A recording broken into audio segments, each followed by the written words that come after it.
ಲೋಕದ ಚೇಷ್ಟೆಗೆ ರವಿಬೀಜವಾದಂತೆ ಕರಣಂಗಳ ಚೇಷ್ಟೆಗೆ ಮನವೇ ಬೀಜ. ಜನಗೊಳ್ಳೆದೊಂದು ಮನ, ಆ ಮನ ನಿಮ್ಮೋಳು ಒಡವೆರೆದ ಬಳಿಕ ನನಗೆ ಭವವುಂಟೆ ಚೆನ್ನಬೇಕಾಗಿ.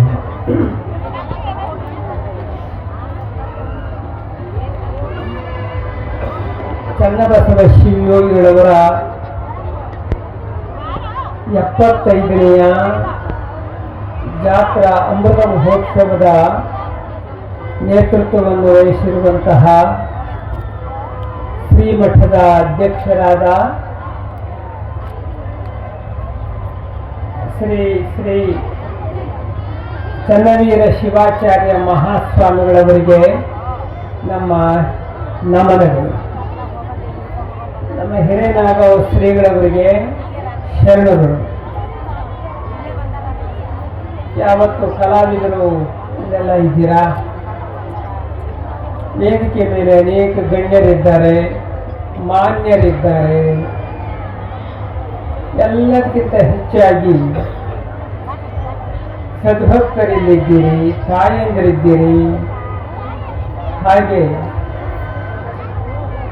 ಇಲ್ಲಿ ನಡೆಯುವ ಮೌಲಿಕ ವಿಚಾರಗಳನ್ನ ಈ ನಾಡಿನ ತುಂಬೆಲ್ಲ ಪಸರಿಸುತ್ತಿರುವಂತಹ ಮಾಧ್ಯಮದ ಎಲ್ಲ ಪ್ರತಿನಿಧಿಗಳಿದ್ದಾರೆ. ಶ್ರೀಗಳವರು ಹಾರ್ಕೋಡಕ್ಕೆ 3 ಸಾರಿ ನಮ್ಮನ್ನ ಕರೆಸಿದ್ದಾರೆ. 3 ಸಾರಿ ಕರೆಸಿದಾಗಲೂ ಒಂದೊಂದು ಉಂಗುರ ಇಟ್ಟು ಕಳಿಸಿದ್ದಾರೆ. ಅಂದ್ರೆ ಎಷ್ಟು ಉಂಗುರ ಅದು? 3 ಉಂಗುರಗಳಾದವು. ಇವತ್ತು ಬಂದ್ರೆ ಈ 3 ಉಂಗುರ ಇಟ್ಟಿದ್ದಾರೆ, ಮುಕ್ತಾಯ ಮಾಡಿದ್ದಾರೆ ಅಂತ ನಾನು ತಿಳ್ಕೊಂಡಿದ್ದೆ.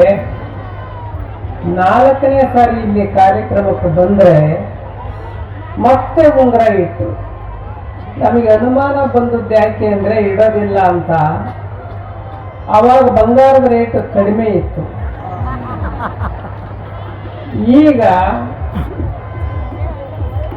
ಮದುವೆಯಾದಂತ ಅವರ ಯಜಮಾನರು ತಮ್ಮ ಪತ್ನಿಯರು ಬಂಗಾರದ ಉಂಗುರನೋ ಅಥವಾ ಒಡವೆನೋ ಕೇಳಿದ್ರೆ ಅವ್ರಿಗೆ ಕೊಡಿಸೋದು ಬಹಳ ಕಷ್ಟ ಆಗಿದೆ ಇವಾಗ.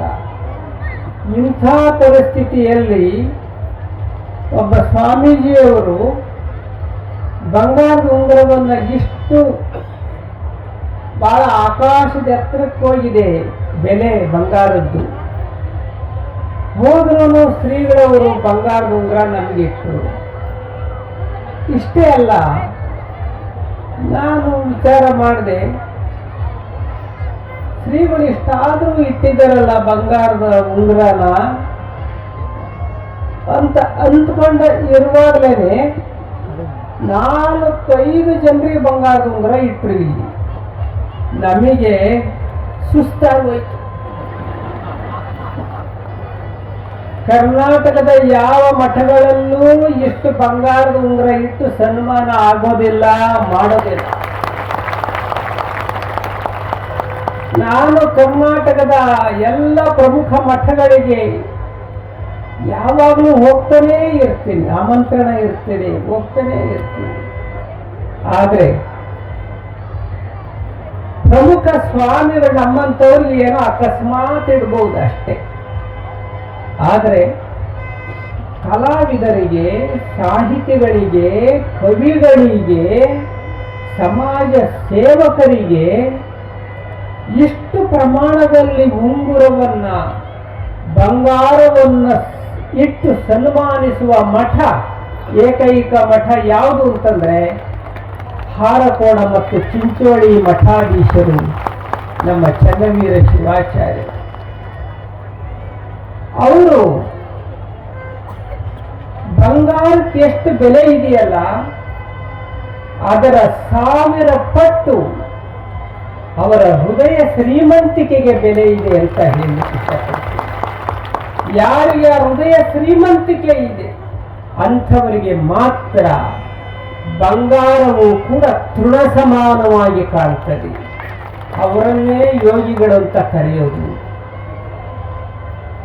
ಮತ್ತಾರಾದರೂ ಸ್ವಾಮಿಗಳಿಗಿಷ್ಟು ಬಂಗಾರ ಇತ್ತಪ್ಪ ಅಂತಂದ್ರೆ ಅವರು ನಮಗೆ ಬೇಕು ಅಂತ ಇಟ್ಕೊಳ್ತಾರೆ ಹೊರತು ಮತ್ತೊಬ್ಬರಿಗೆ ಕೊಡೋದಿಲ್ಲ. ಆದರೆ ಮತ್ತೊಬ್ಬರಿಗೆ ಕೊಡುವ ಸ್ವಾಮಿಗಳು ಯಾರು ಅಂದ್ರೆ ಹಾರು ಕೊಡುವ ಸ್ವಾಮಿಗಳು. ಅವರ ಮನಸ್ಸು ಹೂವಿನ ಹಾಗೆ ಪ್ರಫುಲ್ಲಿತವಾದಂಥದ್ದು. ಅವರ ಹೃದಯ ಅದಕ್ಕೆ ವಜ್ರ ಬಂಗಾರ ನೀವೇ ನವರತ್ನಗಳು ಏನಂತೀರಲ್ಲ, ಅದು ಯಾವ ನವರತ್ನಗಳು ಕೂಡ ಅವರ ಹೃದಯ ಶ್ರೀಮಂತಿಕೆಗೆ ಸಮಾನ ಆಗುವುದಿಲ್ಲ. ಅಂಥ ಒಂದು ಹೃದಯ ಶ್ರೀಮಂತಿಕೆ ಶ್ರೀಗಳವರಿಗೆ ಇದೆ. ಅವರಿಗೆ ವೈಭವ ಇದೆ. ಆದರೆ ಆ ವೈಭವ ಇದೆ ಅಂತ ಅಹಂಕಾರ ಪಟ್ಟವರಲ್ಲ. ಅವರಿಗೆ ವಿದ್ಯೆ ಇದೆ, ವಿನಯವೂ ಕೂಡ ಅದಕ್ಕಿಂತ ಹೆಚ್ಚಿನ ಪ್ರಮಾಣದಲ್ಲಿದೆ. ಅವರಿಗೆ ಶ್ರೀಮಂತಿಕೆಯೂ ಇದೆ, ಆದರೆ ಸೊಕ್ಕಿಲ್ಲ. ಇಂಥ ಶ್ರೀಗಳವರನ್ನು ನಾವು ಎಲ್ಲಿ ಕಾಣಲಿಕ್ಕೆ ಸಾಧ್ಯ ಇದೆ? ಇಂಥ ಶ್ರೀಗಳನ್ನು ನಾವು ಕಾಣಬೇಕಾಗಿದ್ರೆ ನಾವು ಹಾರಿಕೊಡುತ್ತೇನೆ ಬರಬೇಕು, ಚಿಂಚೋಳಿ ನಿಮ್ಮ ಮಠಕ್ಕನೇ ಬರಬೇಕು. ಇಂಥ ಗುರುಗಳನ್ನ ಪಡೆದಂತ ನೀವು ಶಿಷ್ಯರು ಶ್ರೇಷ್ಠರು. ಯಾರು ನಿಜವಾದ ಗುರು? ಅವರು ಹೇಳ್ತಾರೆ ಒಂದು ಕಡೆ, ಗುರವೋ ಬಹವಸ್ಸಂತಿ ಶಿಷ್ಯ ವಿತ್ತಾಪಹಾರಕ. ಗುರವೋ ವಿರಳಾಸಂತಿ ಶಿಷ್ಯ ವೃತ್ತಾಪಹಾರಕ. ಗುರುಗಳು ಬಹಳ ಜನ ಅದರಂತೆ. ಎಂಥವರು? ಶಿಷ್ಯರ ದುಡ್ಡನ್ನ ಹೊಡ್ಕೊಂಡು ಹೋಗುವಂತಹ ಗುರುಗಳು ಬಹಳ ಜನ ಇದ್ದಾರೆ. ಆದರೆ ಶಿಷ್ಯರಿಗೆ ಸದ್ಬೋಧೆಯನ್ನ ಮಾಡಿ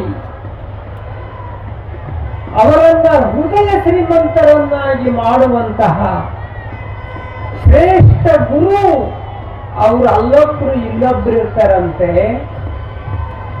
ನಿಮ್ಮ ಸ್ವಾಮಿಗಳು ನಿಮ್ಮ ಶಿಷ್ಯರಿಗೆ ಏನದಿರಲ್ಲ, ನಿಮ್ಮ ಹತ್ರ ಬಂದು ಅಷ್ಟು ಬೇಕು ಇಷ್ಟು ಬೇಕಂತ ಕಾಡಿ ಬೇಡಿ ಒಯ್ಯುವ ಸ್ವಾಮಿಗಳಲ್ಲ ಇವರು. ಇವರು ನಿಮ್ಮ ಮನಸ್ಸಿನಲ್ಲಿ ಇರುವಂತಹ ಅಜ್ಞಾನವೆಂಬ ಕತ್ತಲೆಯ ಕಾಳಿಕೆಯನ್ನ ಕಳೆಯುವಂತ ಒಬ್ಬ ಶ್ರೇಷ್ಠ ಗುರು ಯಾರು ಅಂದ್ರೆ ಚನ್ನವೀರ ಶಿವಾಚಾರ್ಯರು. ಇಂಥ ಗುರುಗಳನ್ನು ಪಡೆದ ನೀವು ಪುಣ್ಯವಂತರು, ಭಕ್ತಾದಿಗಳು.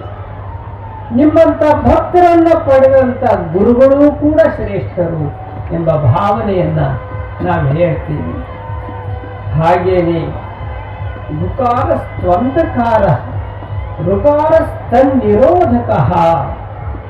ಗುರು ಗು ಅಂದ್ರೆ ಕತ್ತಲೆ, ರು ಅಂದ್ರೆ ಬೆಳಕು. ಕತ್ತಲೆಯನ್ನ ನಿವಾರಣೆಯನ್ನ ಮಾಡುವ ಶಕ್ತಿಯೇ ಗುರು. ಗುರು ಒಬ್ಬ ಮಾರ್ಗದರ್ಶಕ, ದಿಗ್ದರ್ಶಕ. ಬಹಳಷ್ಟು ಚಿಂತನಾಶೀಲತೆ ಯಾರಲ್ಲಿರ್ತದೋ ಅವರು ನಿಜವಾದ ಗುರುವಾಗ್ತಾರೆ. ಯಾರು ಆಧ್ಯಾತ್ಮಿಕ ಪಿಪಾಸುವಾಗಿರ್ತಾರೋ ಅವರು ನಿಜವಾದ ಗುರುವಾಗ್ತಾನೆ. ಆದ್ದರಿಂದ ಒಂದು ಕಡೆ ಹೇಳ್ತಾರೆ, ಆಶೀರ್ವಾದ ಹೆಂಗ್ ಬರ್ತದೆ ಅಂತಂದ್ರೆ ಯಾರು ಮಾಡಕ್ಕಾಗ್ತದೆ ಅಂದ್ರೆ ಆಧ್ಯಾತ್ಮಿಕ ಸಂಪರ್ಕ ಇಲ್ಲಾರ್ದಂಥವ್ರು, ಸಿದ್ಧಿ ಇಲ್ಲಾರ್ದವರು. ನಾನು ಆಶೀರ್ವಾದ ಮಾಡ್ತೀನಿ ಅಂತಂದ್ರೆ ಏನೂ ಆಗಲ್ಲ. ಮತ್ತು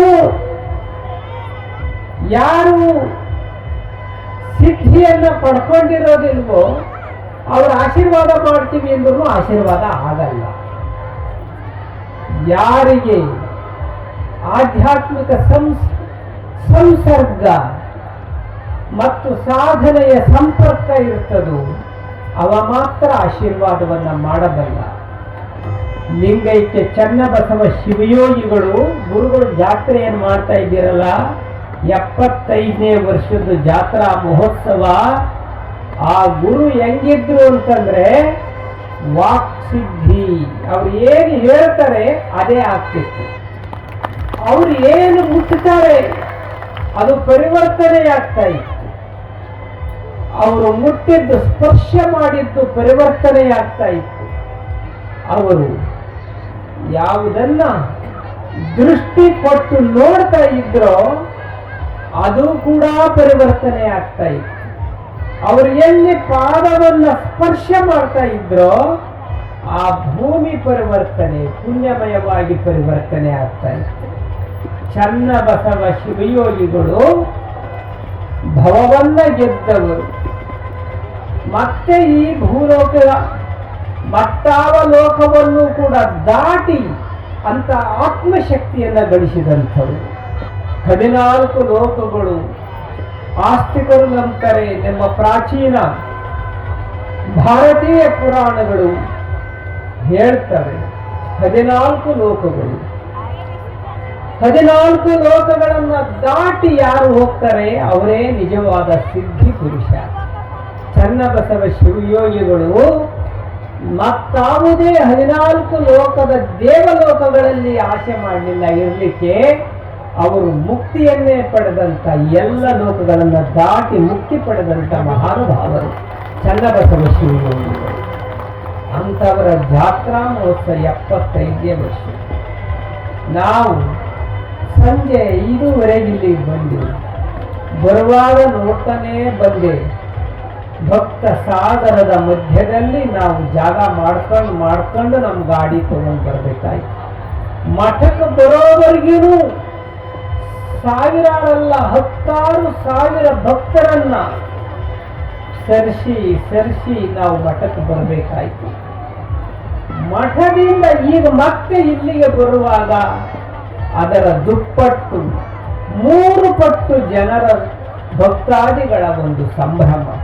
ಅದಕ್ಕೆ ಇಲ್ಲಿ ನನಗನ್ನಿಸ್ತಿದೆ ಭಕ್ತ ಸಾಗರವೇ ಇಲ್ಲಿ ಹರಿದಿದೆ ಅಂತ ನನಗನ್ನಿಸ್ತಿದೆ. ಇದು ಎಂಥ ಒಂದು ಶ್ರದ್ಧೆ ನೋಡಿ, ಇದು ಎಂಥ ಶ್ರದ್ಧೆ. ಇದು ನಿಜವಾದ ಭಾವೈಕ್ಯತೆ ಎಲ್ಲಿದೆ? ನಮ್ಮ ದೇಶದಲ್ಲಿ ನಿಜವಾದ ಭಾವೈಕ್ಯತೆ ಎಲ್ಲಿದೆ ಅಂತಂದ್ರೆ ಮಠಗಳಲ್ಲಿ ಭಾವೈಕ್ಯತೆ ಇದೆ, ಮಂದಿರಗಳಲ್ಲಿ ಭಾವೈಕ್ಯತೆ ಇದೆ. ಸ್ವಾಮಿ ಇಲ್ಲಿಂದ ಬರುವಾಗ ಇಷ್ಟು 16,000 ಭಕ್ತರೇನಿದ್ರಲ್ಲ ಅವರು ಬರೀ ಲಿಂಗಾಯತರಿದ್ರ? ಇಲ್ಲ. ನಮ್ಮ ಭಾರತ ದೇಶದಲ್ಲಿ ಅಥವಾ ಇಲ್ಲಿ ನಿಮ್ಮ ಭಾಗದಲ್ಲಿ ಎಷ್ಟು ಜಾತಿಗಳಿವೆ ಅದೆಲ್ಲ ಜನರು ಕೂಡ ಇಲ್ಲಿದ್ದಾರೆ. ನಿಮ್ಮೆಲ್ಲರಿಗೂ ಆಮಂತ್ರಣ ಪತ್ರಿಕೆ ಕಳಿಸಿದಾರೇನ್ರಿ? ನಿಮ್ಮ ಮನೆಗೆ ಎಲ್ಲರ ಮನೆಗೂ ಆಮಂತ್ರಣ ಪತ್ರಿಕೆ ಹೋಗಿದ್ಯಾ? ಇಲ್ಲ. ನಿಮ್ದು ಯಾವ್ದಾದ್ರು ಮದುವೆಗೆ ನೀವೇನಾದ್ರು ಕರಿಬೇಕಾದ್ರೆ, ನಿಮ್ಮ ಮನೆಯ ಮದುವೆ ಆದ್ರೆ ಯಾರಿಗೆ ಆಮಂತ್ರಣ ಪತ್ರಿಕೆ ಕೊಟ್ಟಿರ್ತೀರಲ್ಲ ಅವರಷ್ಟೇ ಮದುವೆಗೆ ಬರೋದು. ಆಮಂತ್ರಣ ಪತ್ರಿಕೆ ಯಾರಿಗೆ ಕೊಟ್ಟಿಲ್ವೋ ಅವ್ರು ನಿಮ್ಮ ಮದುವೆಗೆ ಬರಲ್ಲ. ಆದ್ರೆ ಇಲ್ಲಿ ಆಮಂತ್ರಣ ಪತ್ರಿಕೆ ಯಾರಿಗೂ ಕೊಡೋದು ಬೇಡ. ಎಷ್ಟು ಲಕ್ಷಗಟ್ಟಲೆ ಜನ ಇಲ್ಲಿ ಸೇರಿದೆ ಅಂತಂದ್ರೆ ಭಾವೈಕ್ಯತೆ ಎಲ್ಲಿದೆ? ಭಾವೈಕ್ಯತೆ ಸಂವಿಧಾನದಲ್ಲಿಲ್ಲ ಸ್ವಾಮಿ. ಭಾವೈಕ್ಯತೆ ಇರೋದು ಸಂವಿಧಾನವೇ ಗೊತ್ತಿಲ್ಲಾರದಿರುವ ಇಂಥ ಭಕ್ತರನ್ನ ಭಾವೈಕ್ಯತೆಯಲ್ಲಿ ಬೆಳೆಸಿದ ಮಠಗಳಲ್ಲಿ ಇವತ್ತು ನಮ್ಮ ಹಾರಕೋಡು ಮಠ ಜಾತ್ಯತೀತವಾದಂಥ ಮಠವಾಗಿ ಬೆಳೆದು ನಿಂತಿದೆ. ನಾವಿವತ್ತು ಸುರಪುರದಲ್ಲಿ ಒಂದು ಪಾದಪೂಜೆ ಮುಗಿಸ್ಕೊಂಡು ಕಾರ್ಯಕ್ರಮ ನಿನ್ನೆ ಅಲ್ಲಿ ಹೋಗ್ಬೇಕಾಯ್ತು, ಹೋಗ್ಲಿಕ್ಕಾಗಲಿಲ್ಲ. ಅದಕ್ಕೆ ಅಲ್ಲಿ ಬಂದು ಸ್ವಾಮಿಯವರಿಗೆ ಭೇಟಿ ಮಾಡಿ ಈ ಕಡೆ ಬರಕ್ಕೆ ಹೋಗಿದ್ದೆ. ಇಲ್ಲಿ ಜಾತ್ರೆ ಚಿಂಚೋಳಿಯಲ್ಲಿ ನಡೆದರೂ ಸುರಪುರದವ್ರಿಗೆಲ್ಲ ಎಷ್ಟು ಚೆನ್ನಾಗಿ ಗೊತ್ತಿದೆ ಅಂದ್ರೆ, ಅಜ್ಜಾರ ನೀವು ಅಲ್ಲಿಗೆ ಹೋಗ್ತೀರಿ ಅಂತ ನಮಗೆ ಗೊತ್ತಿದೆ ಅಂತ ಅವರೇ ಹೇಳಿ. ಅವರಿಗೆ ಆಮಂತ್ರಣ ಪತ್ರಿಕೆ ಕಳಿಸಿದ್ದೇನು, ಸುರಪುರಕ್ಕಿಲ್ಲ. ಅಂದ್ರೆ ನಿಮ್ಮ ಮಠದ ಕೀರ್ತಿ ವಾರ್ತೆ ಎಲ್ಲಿವರೆಗೆ ಹೋಗಿದೆ? ಗುಲ್ಬರ್ಗಾ ಜಿಲ್ಲೆ ಅಲ್ಲ, ಬೀದರ್ ಜಿಲ್ಲೆ ಅಲ್ಲ, ರಾಯಚೂರು ಜಿಲ್ಲೆ, ಯಾದಗಿರಿ ಜಿಲ್ಲೆ, ಕೊಪ್ಪಳ ಜಿಲ್ಲೆಯನ್ನ ದಾಟಿ ಹಾರ್ಕೋಡು ಮಠ ಹೆಸರು ಮಾಡಿದೆ ಅಂತಂದ್ರೆ ಹಿಂದಿನವರ ತಪಸ್ಸು, ಈಗಿರುವ ಗುರುಗಳ ಸಾತ್ವಿಕತೆ, ಸಜ್ಜನಿಕೆ, ಅವರು ಮಾಡ್ತಿರ್ತಕ್ಕಂಥ ಮೌಲಿಕವಾದ ಕಾರ್ಯಗಳು. ಆ ಕಾರ್ಯಗಳು ಯಾವುವು? ಸಾಹಿತ್ಯದ ಕಾರ್ಯವನ್ನ ಮಾಡಿದ್ದಾರೆ ಶ್ರೀಗಳು. ಒಂದು ಮಿನಿ ಯೂನಿವರ್ಸಿಟಿ ಮಾಡುವಷ್ಟು ಸಾಹಿತ್ಯದ ಕೃಷಿಯನ್ನ ಶ್ರೀಮಠ ನಿಮ್ಮ ಮಠ ಮಾಡಿದೆ ಅಂದರೆ ಸಣ್ಣ ಮಾತಲ್ಲ. ಇದು 100 ಪ್ರತಿಗಳಲ್ಲ ಸ್ವಾಮಿ ಸಾಹಿತ್ಯ ಕೃತಿ ಪ್ರಕಟ ಆಗಿರೋದು. ಶರಣ ಸಾಹಿತ್ಯ, ಆಚಾರ್ಯ ಸಾಹಿತ್ಯ, ಜಾನಪದ ಸಾಹಿತ್ಯ, ಕಾವ್ಯ, ಆಧುನಿಕ ಕವಿಗಳ ಕವನ ಸಾಹಿತ್ಯ, ವಚನ ಸಾಹಿತ್ಯ, ವಿಮರ್ಶೆ, ಇತಿಹಾಸ, ಎಂತ ಕೆಲಸ ಮಾಡಿದ್ದಾರೆ ಶ್ರೀಗಳು ಅಂದ್ರೆ ಅವರು ಪ್ರಕಟಪಡಿಸುವ ಪ್ರತಿಯೊಂದು ಪುಸ್ತಕವೂ ಕೂಡ ನಮ್ಮ ಶ್ರೀಮಠಕ್ಕೆ ಬಂದು ತಲುಪುತ್ತೆ. ಅದನ್ನೆಲ್ಲ ನೋಡಿದಾಗ ನಾವು ನಿಬ್ಬೆರಗಾಗಿ ನೋಡ್ತೀವಿ, ಆಶ್ಚರ್ಯಚಕಿತರಾಗಿ ನೋಡ್ತೀವಿ.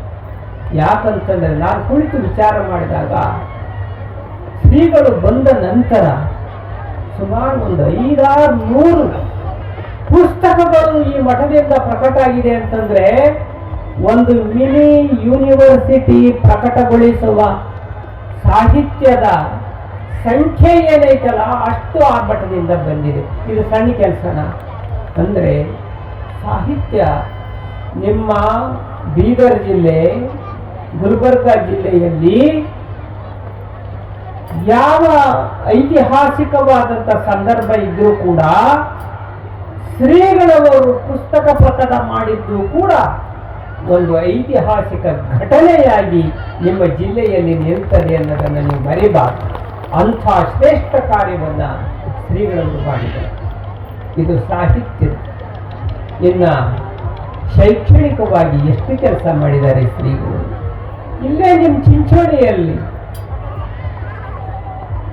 KG-ಯಿಂದ ಡಿಗ್ರಿಯವರೆಗೆ ಹೈಸ್ಕೂಲ್, PU, ಡಿಗ್ರಿ ಕಾಲೇಜ್, ಎಷ್ಟು ಕೆಲಸ, ಎಷ್ಟು ಕಾಲೇಜುಗಳು, ಎಷ್ಟು ವಿದ್ಯಾರ್ಥಿಗಳಲ್ಲಿ ಕಲಿತರು ಮಠದ ಶಿಕ್ಷಣ ಸಂಸ್ಥೆಯಲ್ಲಿ ಲೆಕ್ಕ ಹಾಕ್ರಿ ನೋಡೋಣ. ಅದು 1000ದ ಸಂಖ್ಯೆಗೆ ನಿಲ್ಲೋದಿಲ್ಲ ಸ್ವಾಮಿ, ಲಕ್ಷ ಸಂಖ್ಯೆಯನ್ನ ಮೀರಿ ಹೋಗ್ತದೆ ಅಂತಂದ್ರೆ ಶ್ರೀಗಳು ಮಾಡಿದ ಈ ಶೈಕ್ಷಣಿಕ ಕ್ರಾಂತಿ ಇದು ಸಣ್ಣದೇನು? ಇಲ್ಲಿ ಅಷ್ಟೇ ಅಲ್ಲ, ಹಾರ್ಕೋಡ್ದಲ್ಲಿ ಮಾಡಿದ್ದಾರೆ, ಮತ್ತೊಂದು ನಿಡಗುಂದದಲ್ಲಿ ಮಾಡಿದ್ದಾರೆ. ಎಷ್ಟು ಸ್ಕೂಲುಗಳು, ಎಷ್ಟು ವಿದ್ಯಾರ್ಥಿಗಳು ಕಲಿತರು. ಸ್ವಾಮೀಜಿಯ ಮಠಕ್ಕೆ ಬಂದ ನಂತರ ಅವರ ಜೀವಿತಾವಧಿಯಲ್ಲಿ ಸಮಾಜಕ್ಕೆ ಕೊಟ್ಟ ಈ ಶೈಕ್ಷಣಿಕ ಒಂದು ಸೇವೆ ಇದು ಸಣ್ಣದಾಯಿತು, ಎಷ್ಟು ದೊಡ್ಡದು. ಅದಕ್ಕೆ ಲೆಕ್ಕ ಅಥವಾ ಬೆಲೆ ಕಟ್ಟಕ್ಕಾಗ್ತದ? ಕಟ್ಟಕ್ಕಾಗೋದಿಲ್ಲ. ಅಂಥ ಸೇವೆಯನ್ನ ಶ್ರೀಗಳು ಕೊಟ್ಟಿದ್ದಾರೆ. ಹಾಗೆಯೇ ಭಾವನೆಯನ್ನು ಕಟ್ಟುವ ಧರ್ಮ ಜಾಗೃತಿಯನ್ನ ಎಷ್ಟು ಅದ್ಭುತವಾಗಿ ಮಾಡಿದ್ದಾರೆ ಶ್ರೀಗಳು. ಅವರ ಜಾತ್ರಾ ಮಹೋತ್ಸವ ಇಲ್ಲಿರಲಿ, ಮತ್ತೊಂದು ಕಡೆ ಇರಲಿ, ಹಾರ್ಕೋಡ್ದಲ್ಲಿರಲಿ, ಲಕ್ಷಗಟ್ಟಲೆ ಜನ ಇಲ್ಲಿ ಕೂಡ್ತಾರೆ ಅಂತಂದ್ರೆ ಧರ್ಮ ಪ್ರಧಾನವಾಗಿ ಮಾಡುವ ಇಂಥ ಕಾರ್ಯ ಇದು ಭಾವನೆಗಳನ್ನ ಕಟ್ಟುವ ಕೆಲಸ. ಇದನ್ನ ಶ್ರೀಗಳು ಮಾಡಿದರು. ಮನಸ್ಸು ಕಟ್ಟುವ ಕೆಲಸ ಮಾಡಿದರು ಶ್ರೀಗಳು.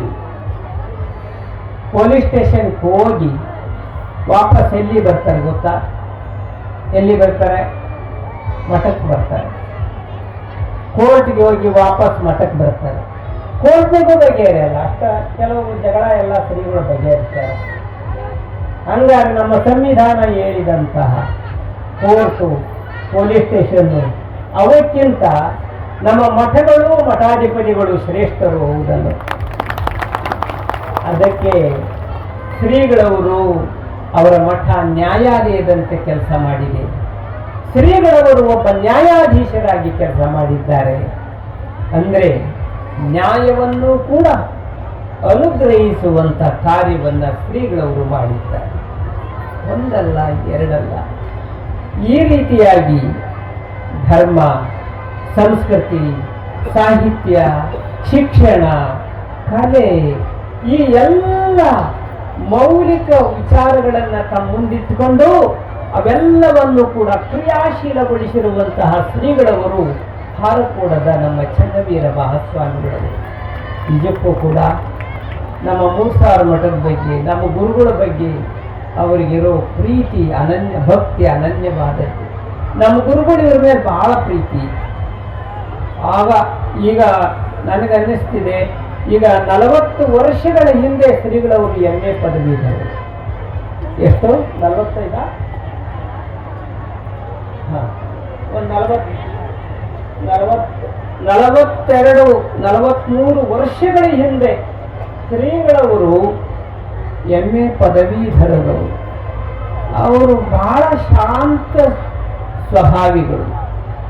ನಾನು ಶಿವಯೋಗ ಮಂದಿರದಲ್ಲಿ ಕಲಿತಾ ಇದ್ದೆ, ಶ್ರೀಗಳವರು ಮೂಸಾರ ಮಠದಲ್ಲಿ ಕಲಿತಾ ಇದ್ದೆ. ನಾನು ಯಾವಾಗಾದರೂ ಅಲ್ಲಿ ಬಂದಾಗ ಶ್ರೀಗಳವರನ್ನು ಭೇಟಿ ಮಾಡ್ತಾ ಇದ್ದೆ. ವರ್ಷ ಹೆಚ್ಚು ಕಡಿಮೆ ಇಬ್ಬರು ಒಂದೇ ಸ್ವಭಾವ, ಗುಣ.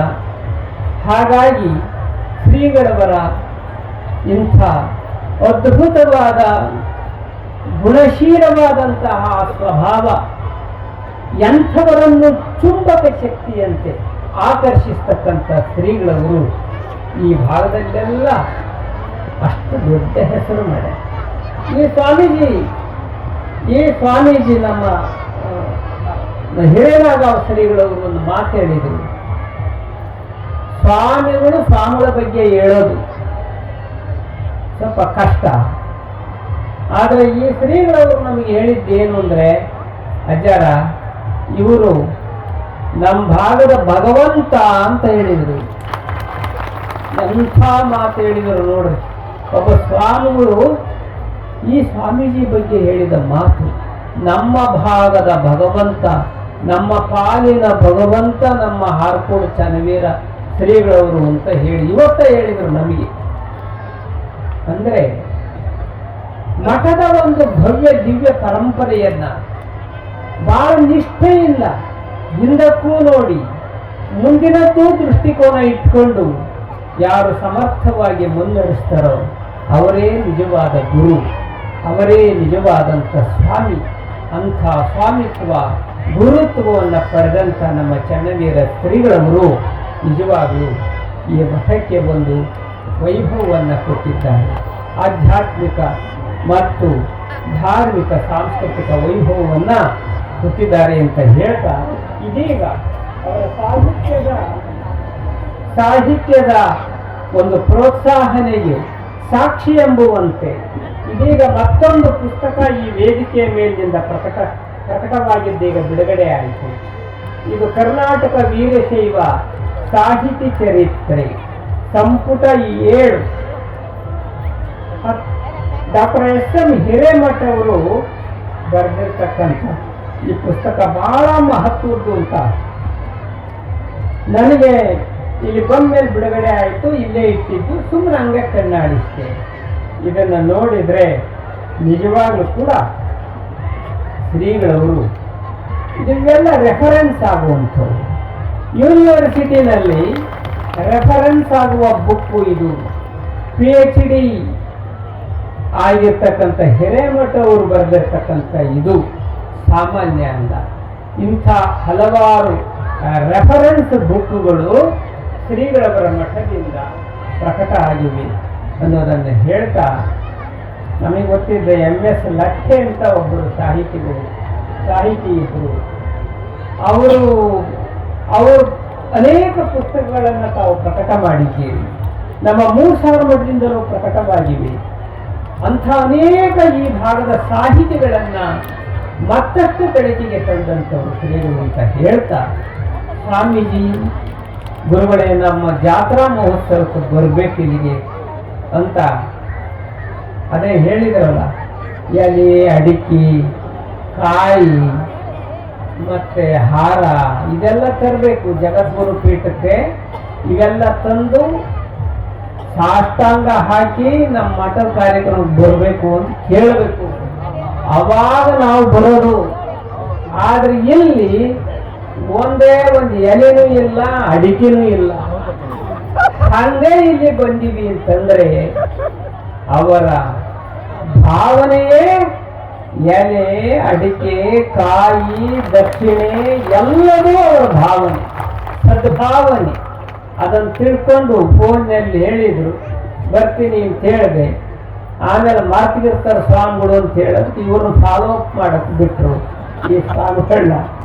ಇವರು ಏನು ದಿವಸ ಫೋನ್ ಹಚ್ಚಿ ತಲೆ ತಿಂದಾರ, ನಮ್ದಲ್ಲ ನಮ್ಮ ಸೇವಕರದು. ಅವರು ಅಷ್ಟು ಮಾಡದೇ ಇದ್ರೂ ನಾವು ಬರ್ತಿದ್ವಿ, ಅದ್ರಾಗ ಏನೆರಡು ಮಾತಿಲ್ಲ. ಯಾಕೆಂದರೆ ಸಂಬಂಧ ಹೇಳಿದರು, ನಮ್ಮ ಗುರುಗಳ ಒಂದು ಆನುಭಾವಿಕ ಸಂಬಂಧ ಆ ರೀತಿ ಇದೆ ಅನ್ನೋದನ್ನು.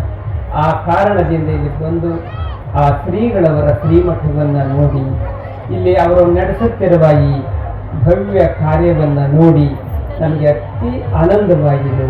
ಇಂಥ ಶ್ರೀಗಳವರ ಆತ್ಮೀಯತೆ ಸದಾಕಾಲ ನಮ್ಮ ಅವರ ಮಧ್ಯದಲ್ಲಿ ಸದಾಕಾಲ ವೃದ್ಧಿಸುತ್ತಿರಲಿ ಎನ್ನುವಂಥ ಆಶಾಭಾವನೆಯನ್ನು ನಾನು ವ್ಯಕ್ತಪಡಿಸಿ, ಭಕ್ತಾದಿಗಳೇ ತಮಗೆಲ್ಲರಿಗೂ ಕೂಡ ಚನ್ನವೀರ ಶಿವಯೋಗಿಗಳವರ, ಬಸವಣ್ಣನವರ, ಹಂಗಲ್ ಕುಮಾರ ಶಿವಗಳವರ ಆಶೀರ್ವಾದ ಸದಾಕಾಲ ನಿಮ್ಮೆಲ್ಲರ ಮೇಲೂ ಕೂಡ ಇರಲಿ ಅಂತ ನಾನು ಹಾರೈಸಿ ನಮ್ಮ ಆಶೀರ್ವಚನಕ್ಕೆ ಈ ವಾಹಿನಿಯನ್ನು ನಿರಂತರವಾಗಿ ವೀಕ್ಷಿಸಲು ಯೂಟ್ಯೂಬ್ನಲ್ಲಿ ಶ್ರೀ ಹಾರಕೂಡ SRIHARKOOD ಎಂದು ಟೈಪ್ ಮಾಡಿ. ನಮ್ಮ ಈ ಚಾನೆಲ್ಗೆ ಸಬ್ಸ್ಕ್ರೈಬ್ ಮಾಡಿ, ಬೆಲ್ಲನ್ನು ಒತ್ತಿರಿ.